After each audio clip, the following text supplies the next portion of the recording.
Many Democrats are buzzing this afternoon about Vice President Joe Biden's newest move. WENY's Natalie Abruzzo has more on the latest news surrounding Biden's speculated run for the White House. Natalie. Ross, Vice President Biden met privately with Senator Elizabeth Warren, a favorite of the party's left wing, leaving folks wondering if he is ready to join the presidential race. Juliana Goldman at the White House is following the latest developments. Are you ready to get out there and fight? All right. Vice President Biden traveled from Delaware to meet with the liberal icon. One of the most visible women in the Democratic Party, Warren's sway with the base could be key.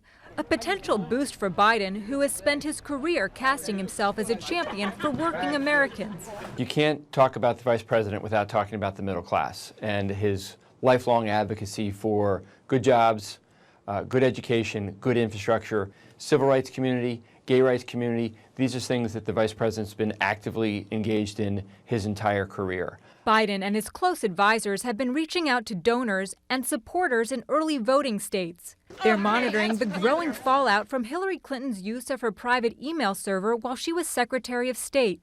Recent polls show voters see Biden as more honest and trustworthy than Clinton. But there are considerations that weigh against Biden jumping in. His family is still mourning the death of his eldest son, Beau, who is said to have encouraged his father to run, and a campaign launch would mean time, money, and organization. He's already run for president twice. Age is also a factor. At 72, he would be the oldest president in history if elected. And then there are the gaps, which would certainly be part, I promise you, the president has a big stick, of a Biden campaign. But in the current 20-plus person field, Biden's supporters say voters want someone who's not afraid to speak their mind.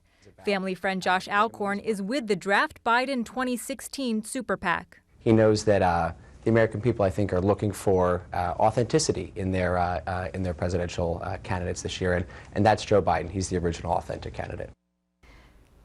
Vice President Joe Biden has a new communications director, Kate Bedingfield, who has experience as a campaign spokesperson for John Edwards' 2008 presidential campaign and an associate communications director at the White House.